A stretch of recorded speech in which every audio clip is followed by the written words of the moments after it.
नमस्ते, money capital channel में आप सबका स्वागत है। तो आज हम इस वीडियो में सुबेक्स लिमिटेड इस कंपनी का जो शेयर है उसके बारे में फुल एनालिसिस करने वाले हैं और उसके लिए हम कंपनी के रिलेटेड कुछ इंपॉर्टेंट पॉइंट्स है उसके बारे में इंफॉर्मेशन देखने वाले हैं, जैसे कि ये कंपनी कौन से बिजनेस सेगमेंट में काम करती है, प्रॉफिट एंड लॉस स्टेटमेंट में कंपनी कैसा प्रॉफिट अर्न कर रही है, कंपनी के बैलेंस शीट में कंपनी के पास कितने रिजर्व और कंपनी के ऊपर बोरिंग्स है वो देखेंगे। साथ ही में कंपनी का कैश फ्लोज, कंपनी के डेप्टर डेज, इन्वेंट्री डेज के बारे में हम इंफॉर्मेशन देखेंगे और ये सब इंफॉर्मेशन देखने के बाद ही हमें पता चलेगा कि ये कंपनी करंट कैसी ग्रोथ कर रही है और हमें इस कंपनी में कैसे इन्वेस्टमेंट करनी चाहिए। तो कंपनी के रिलेटेड जो इम्पोर्टेंट डाटा है उसमें सबसे पहले हम कंपनी का जो बिजनेस है उस सेगमेंट के बारे में इंफॉर्मेशन देखते हैं। तो ये कंपनी मतलब सुबेक्स लिमिटेड ये कंपनी स्पेस ऑफ डिजिटल मतलब एक कंपनी जो बिजनेस के ट्रांजैक्शन है उसको बहुत ही सेफली और मैनर तरीके से करती है। तो ये कंपनी एक सॉफ्टवेयर प्रोडक्ट कंपनी है जिसमें कंपनी का जो मेनली फोकस है वो privacy, security, risk mitigation, predictability और कॉन्फिडेंस जो टेलीकम्युनिकेशन स्पेस में जो डाटा है उसमें है। और इसमें company as a communication service provider globally हमें काम करते हुए देखने को मिली। तो ओवरऑल कंपनी के रिलेटेड जो इन्फॉर्मेशन है वो देखने से पता चलता है कि ये कंपनी आईटी सॉफ्टवेयर से रिलेटेड काम करती है। तो आईटी सेक्टर के बारे में अगर हम देखेंगे तो इसकी जो ग्रोथ है वो बहुत ही अच्छे से होती है, लेकिन सिर्फ कंपनी आईटी सेक्टर में काम करती है ये काफ़ी नहीं है। इसके साथ ही में कंपनी के फंडामेंटल और कंपनी के फाइनेंशियल कैसे है वो भी हमें देखना पड़ेगा। और इसीलिए कंपनी के बिजनेस सेगमेंट के बाद हम कंपनी के प्रॉफिट एंड लॉस स्टेटमेंट के बारे में इंफॉर्मेशन देखेंगे जो जिसमें पिछले 6 सालों का कंपनी के रिलेटेड हम डाटा देखेंगे। और इसमें सबसे पहले हम कंपनी का सेल्स देखेंगे जो कि मार्च 18 में 324 करोड़ का था। इसके अगले साल ये 348 करोड़ का रहा। इसके बाद अगले साल बढ़कर 365, इसके अगले साल बढ़कर 372, लेकिन इसके अगले साल ये कम होकर 333 करोड़ का हुआ और ट्रेलिंग 12 मंथ्स में ये थोड़ा सा और कम होकर 310 करोड़ का रहा है। तो पिछले अगर हम 6 साल में देखेंगे तो कंपनी का जो सेल्स है कंटिन्यूस 300 करोड़ के ऊपर हुआ है और इसमें पिछले 2 सालों में हमें थोड़ा सा ड्रॉप देखने को मिला है। तो इस कंपनी का जो सेल्स है वो एक ही रेंज में है और इस सेल्स के कंपैरेटिवली अगर हम कंपनी के एक्सपेंस देखेंगे तो मैक्सिमम टाइम सेल्स है वो एक्सपेंस के कंपैरेटिवली ज़्यादा हुआ है, जिस रीज़न की वजह से मार्च 18 के बाद कंपनी का जो ऑपरेटिंग प्रॉफिट है वो कंसिस्टेंट कंपनी ने पॉजिटिव में जनरेट किया है। लेकिन इसमें भी पिछले 2 सालों में कंपनी के जो नंबर्स है वो कम होते हुए देखने को मिले।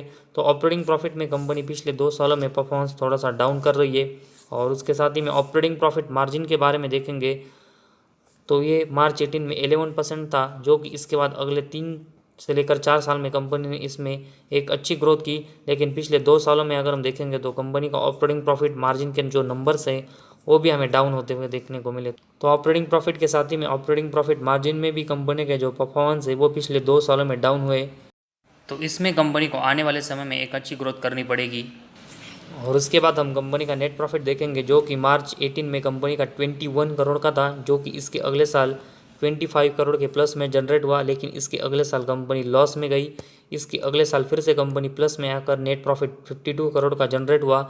इसके बाद मार्च 22 में कंपनी का नेट प्रॉफिट 21 करोड़ का हुआ, लेकिन इसके अगले साल फिर से कंपनी लॉस में गई है। तो मार्च 18 से लेकर अभी तक हम ट्रेलिंग 12 मंथ्स में देखेंगे तो 2 साल कंपनी नेट प्रॉफिट प्लस में जनरेट कर रही है और उसके अगले साल फिर से लॉस में गई। इसके अगले 2 साल फिर से प्लस में आई और अभी ट्रेलिंग 12 मंथ्स में ये फिर से लॉस में गई है। और मार्च 18 से पहले भी अगर हम देखेंगे तो कंपनी का जो नेट प्रॉफिट है वो कंटिन्यूस प्लस और माइनस में हो रहा था। तो इस कंपनी का जो नेट प्रॉफिट है उसमें कोई हमें स्टेबिलिटी नहीं देखने को मिली और कंपनी का जो नेट प्रॉफिट है वो हमें कंसिस्टेंट प्लस और माइनस में जाते हुए देखने को मिला है। तो जैसे ही कंपनी का नेट प्रॉफिट प्लस में आता है कंपनी के शेयर में तेज़ी देखने को मिलती है, उसके बाद फिर से लॉस में जाता है, कंपनी का शेयर डाउन होता है, फिर से कंपनी का नेट प्रॉफिट प्लस में जनरेट होता है, फिर से कंपनी का शेयर ऊपर जाता है और उसके बाद फिर से कंपनी का नेट प्रॉफिट लॉस में गया, उसके बाद फिर से कंपनी का जो शेयर है वो हमें डाउन होते हुए देखने को मिला है। और ये कंपनी का जो शेयर का चार्ट है उसमें भी हम देख सकते हैं कि कंपनी का नेट प्रॉफिट प्लस और माइनस में जाने के बाद कंपनी का जो शेयर है वो कंसिस्टेंट बहुत ही ऊपर नीचे हो रहा है। तो इसी वजह से कंपनी के प्रॉफिट एंड लॉस स्टेटमेंट में कोई हमें स्टेबिलिटी देखने को नहीं मिली, जिसकी वजह से ये आईटी सेक्टर में इन्वेस्टमेंट की नज़र से अच्छी कंपनी बनी। और इसके बाद कंपनी के बैलेंस शीट के बारे में इंफॉर्मेशन देखते हैं, जिसमें कंपनी के पास सितंबर 22 में 290 करोड़ के रिजर्व है, जो कि मार्च 18 में 217 करोड़ के थे। तो कंपनी ने अपने रिजर्व में एक अच्छी ग्रोथ की है और इस रिजर्व के कंपेरेटिवली कंपनी के ऊपर अगर हम बोरोइंग्स देखेंगे तो 37 करोड़ का बोरोइंग्स है, जो कि मार्च 18 से पहले लगभग 200 के ऊपर ही मैक्सिमम टाइम देखने को मिला था। लेकिन इसके बाद कंपनी ने अपने ऊपर का जो बोरोइंग्स है वो कंसिस्टेंट कम किया है, जो कि इस कंपनी के परफॉर्मेंस के लिए एक अच्छा साइन है। तो इस कंपनी के ऊपर जितना बोरोइंग्स है उसके कंपेरेटिवली कंपनी के पास लगभग 7 टाइम से भी ज़्यादा के रिजर्व है, जो कि कंपनी की बैलेंस शीट को बहुत ही स्टेबल कर रहा है। तो इस कंपनी के जो बोरोइंग्स कंसिस्टेंट कम है, उसी वजह से कंपनी को जो इंटरेस्ट है वो भी कम चुकाना पड़ रहा है, जो कि इस कंपनी के नेट प्रॉफिट के सेक्शन के लिए एक बहुत ही अच्छा साइन है। लेकिन इसके साथ ही में कंपनी की जो सेल्स की ग्रोथ कम हुई है वो भी कंपनी को बढ़ानी पड़ेगी, ताकि कंपनी के नेट प्रॉफिट में कंपनी अच्छी ग्रोथ कर सके। और उसके बाद कंपनी का हम कैश फ्लो देखेंगे, जिसमें कंपनी का नेट कैश फ्लो मार्च 18 में -44 था, जो कि इसके अगले 3 साल अगर हम देखेंगे तो कंपनी ने इसमें बहुत ही अच्छी ग्रोथ की है। लेकिन मार्च 22 में फिर से कंपनी का नेट कैश फ्लो है वो लॉस में गया है। तो कंपनी का जो नेट कैश फ्लो है वो भी कंसिस्टेंट प्लस और माइनस में जा रहा है, जिसकी वजह से हम ट्रस्ट नहीं कर सकते कि कंपनी आने वाले समय में कंसिस्टेंट पॉजिटिव में नेट कैश फ्लो जनरेट कर पाएगी। तो कंपनी का जो नेट कैश फ्लो है उसमें भी कंपनी को कंसिस्टेंट पॉजिटिव में ग्रोथ करनी पड़ेगी, ताकि कंपनी का कंसिस्टेंट अच्छा परफॉर्मेंस रह सके। और उसके बाद हम कंपनी के डेब्टर डेज के बारे में इंफॉर्मेशन देखते हैं, जो कि मार्च 18 में कंपनी के 105 थे। और उसके बाद अगर हम देखेंगे तो मैक्सिमम टाइम 90 डेज़ के ऊपर से वो हमें कंपनी के डेब्टर डेज देखने को मिले। तो कंपनी को अपने डेप्टर से जो पेमेंट है वो लेने में एक कंसिस्टेंट 90 डेज से ज़्यादा लग रहा है, जो कि इस कंपनी के परफॉर्मेंस के लिए ये भी हमें नेगेटिव साइन देखने को मिला है। तो ओवरऑल सुबेक्स इस कंपनी के रिलेटेड अभी हमने जो इन्फॉर्मेशन देखी है, इसमें कंपनी आईटी सॉफ्टवेयर में काम करती है, जो कि एक बहुत ही ग्रोइंग और अच्छा बिजनेस माना जाता है।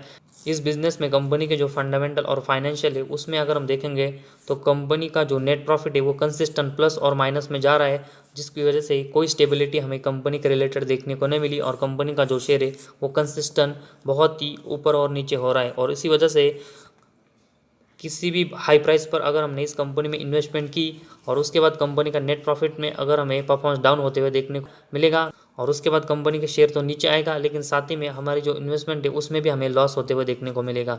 और इसी वजह से ज़्यादा इन्वेस्टमेंट अभी हम इस कंपनी में नहीं कर सकते जब तक कंपनी अपने परफॉर्मेंस में स्टेबिलिटी नहीं लाती।